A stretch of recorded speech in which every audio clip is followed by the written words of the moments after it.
So it's the end of the year, you've probably started thinking about tidying your classroom, and now I'm going to show you some things to do to tidy your Google Classroom to get ready for your new classes in September. So there's a few things I'm going to show you. I'm going to show you how to download your data in case you want to keep any data from any of the classes you've had previously. I'm going to show you how to get that onto a spreadsheet.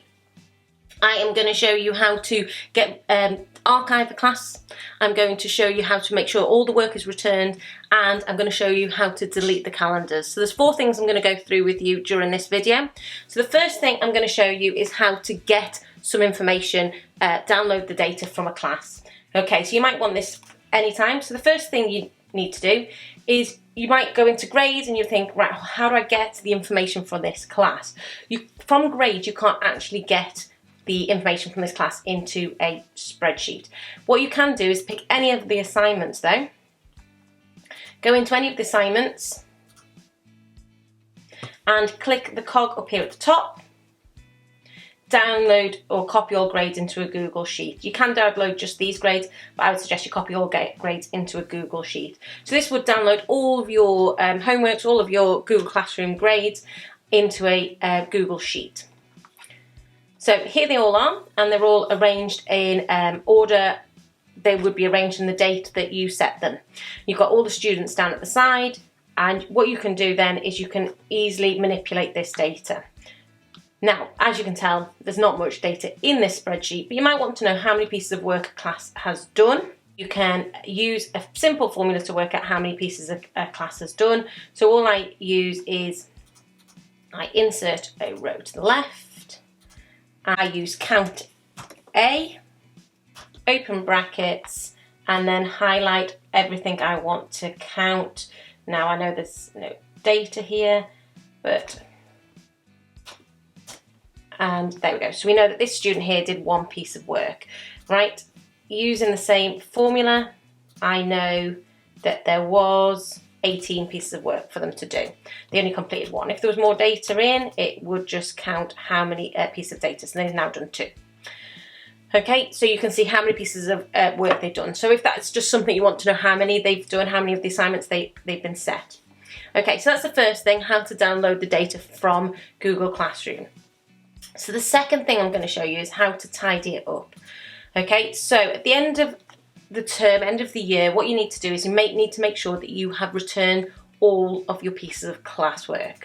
Okay, this is really important. So one of the ways you could do this is you could go to your to-do list and you can make sure that all pieces of classwork are completed. Okay, so all pieces of classwork completed. So you can see in my demo class there's nothing left to review.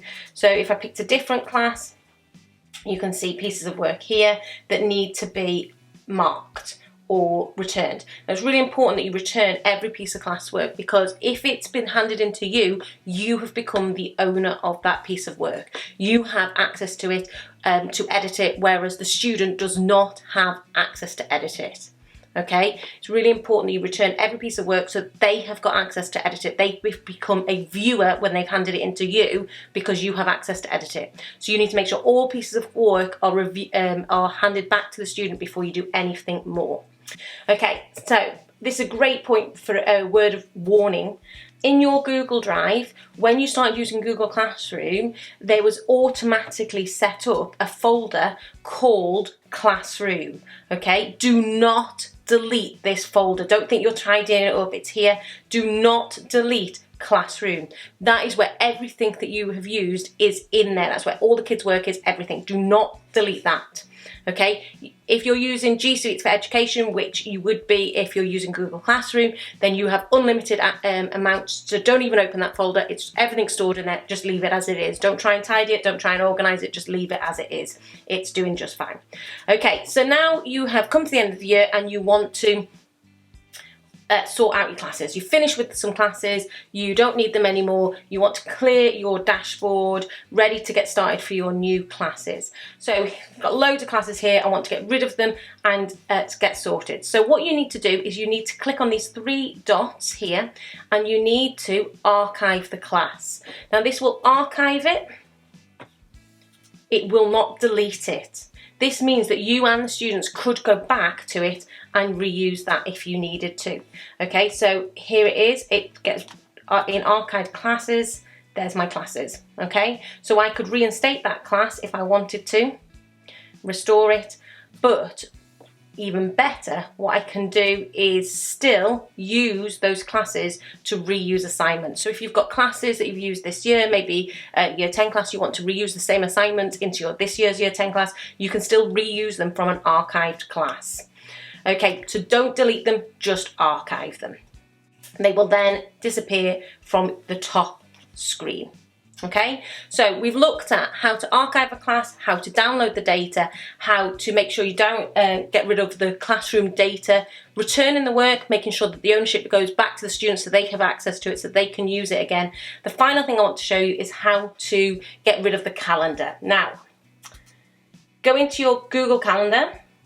So go into your Google Calendar. So when you use Google Classroom, for every single class in Google Classroom, it sets up a calendar that you into your Google Calendar.